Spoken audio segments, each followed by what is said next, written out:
Bismillahirrahmanirrahim. Assalamualaikum warahmatullahi wabarakatuh.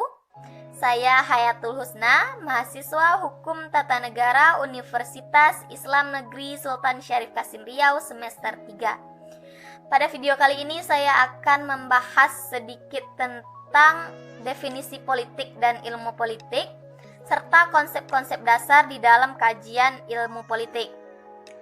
Nah, yang pertama yaitu definisi. Politik ini berasal dari bahasa Yunani yaitu politika yang berhubungan dengan negara, yang akar katanya yaitu polites atau warga negara dan polis negara kota.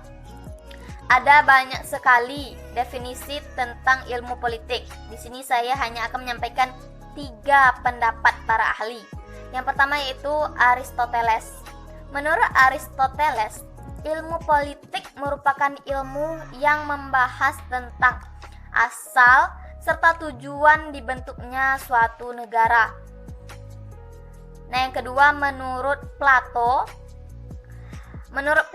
ilmu politik merupakan ilmu yang membahas tentang siapa yang memerintah dan kedudukan individu di dalam lingkungan kekuasaan yang dipegangnya. Nah, yang ketiga menurut Maryam Budhyardjo. Menurut Maryam Budhyardjo, ilmu politik merupakan ilmu yang membahas tentang perpolitikan. Politik ini juga sering diartikan sebagai usaha-usaha dalam mencapai kehidupan yang baik.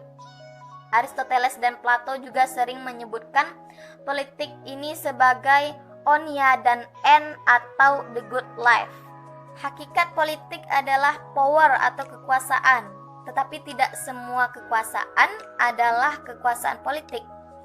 Kekuasaan politik ini ada pada proses pembuatan serta pelaksanaan keputusan politik.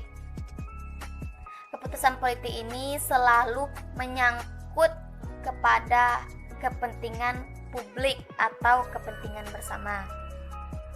Mungkin banyak dari kita yang berpendapat bahwa politik itu kejam, politik itu licik, atau politik itu busuk.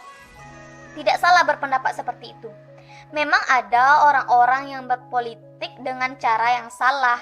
Dia hanya ingin mendapatkan kedudukan lalu menghalalkan segala cara dan lupa bahwa tujuan politik yang sebenarnya.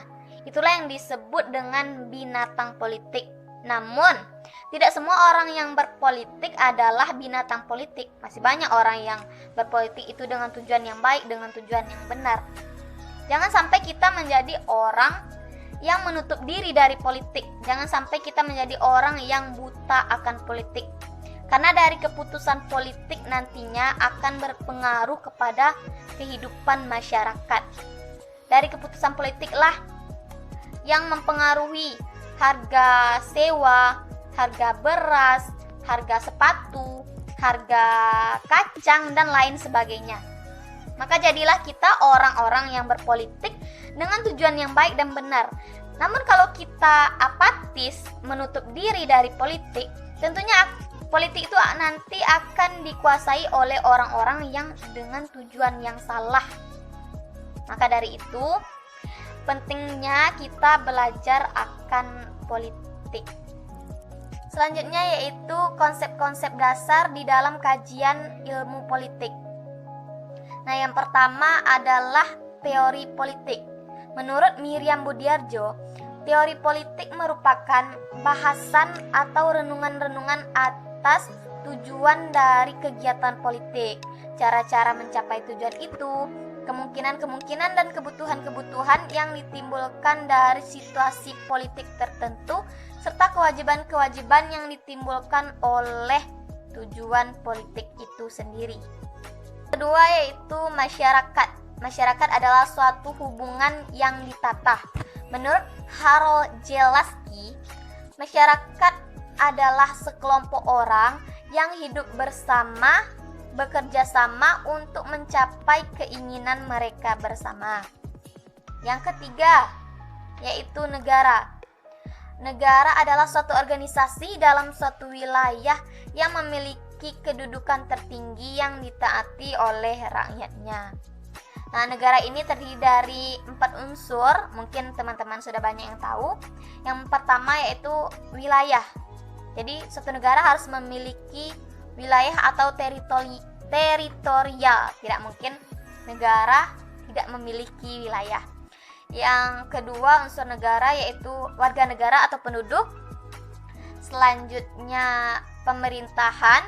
Dan yang terakhir adalah kedaulatan atau legitimasi. Baiklah, itu dulu yang dapat kita bahas pada video kali ini. Semoga bermanfaat untuk kita semua. Terima kasih atas perhatian. Mohon maaf atas segala kesalahan. Wassalamualaikum warahmatullahi wabarakatuh.